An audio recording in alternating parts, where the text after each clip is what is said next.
Well, of course, I guess nobody really likes to see the kind of caseload that has happened here in Fiji, especially over the last couple of days where the caseload has actually jumped up. We had 279 cases yesterday and 309 cases announced today.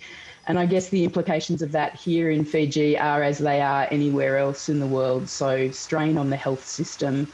It means people have to stay at home, stay isolated for longer periods of time.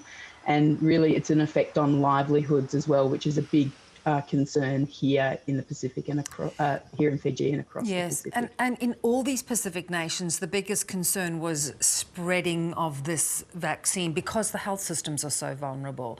How are the Fijians coping with this so far? Yes, look, I mean, I think everybody's really doing their best, but you're right. By nature, and by design, Pacific communities really are intergenerational. They're communal. People live closely together. They, they enjoy each other's company. Very social communities. So, of course, it's very difficult when you have to go into lockdown conditions. It's very difficult to prevent the spread of the disease, especially when we've got the Delta variant here in Fiji. So that is why Red Cross is urging people to get vaccinated as, the absolute biggest tool that we have at our disposal to stop the spread of the disease. But there are issues standing in the way of this vaccination rollout, and a lot of it is misinformation, mistrust of the system. How much is it a problem, and how critical is your role in trying to be a neutral player in this? Yes, absolutely. Look, there are pockets of these issues for sure. Vaccine hesitancy is occurring. I think countries have done an amazing job, and our national societies for Red Cross are actually act as auxiliaries to government. So they play an important role in helping and supporting government to do the vaccine rollout, in reaching down at the community level to give targeted messages around community education, to encourage people to take a facts-based approach to understanding how the virus spreads, but understanding the importance of the vaccine as well.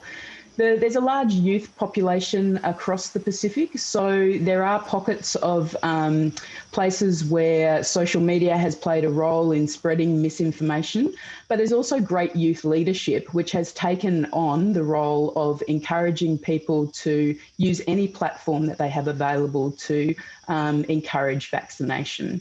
So yes, there are issues, but there are also places where they've done really well in vaccination rollout. In the Northern Pacific, there's huge uptake of vaccination. Places like Cook Islands are doing incredibly.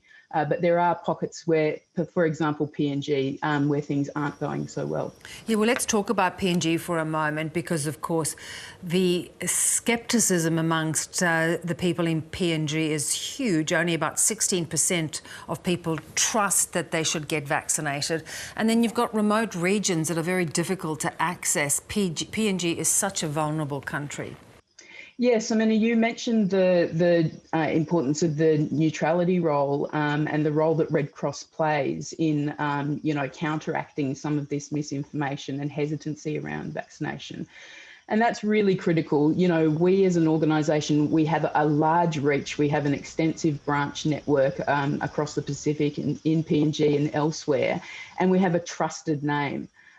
So when people hear about facts from Red Cross and the importance of vaccination, they do trust them. But there is, these social norms play a very, very tough role in sort of making sure that some people are still hesitant about that. And also, the logistical issues, particularly when you have to get vaccinated twice, when it's difficult to travel to places to be vaccinated, undertaking that trip twice can be difficult. So we are trying to, in some places, actually accompany people to vaccination sites. And we're playing a role there, registering people, comforting people, just speaking to people to allay their fears as well. You've said that Fiji is a wake-up call for other Pacific nations. Do you think they are heeding that warning? Yeah, look, I think it's a wake-up call for a few different reasons. You know, they have time to prepare now. They have, you know, in most places across the Pacific, a first wave has not happened. And so really they need to take this time now to prepare their health systems, their people. Really, we need to have those targeted messages out there.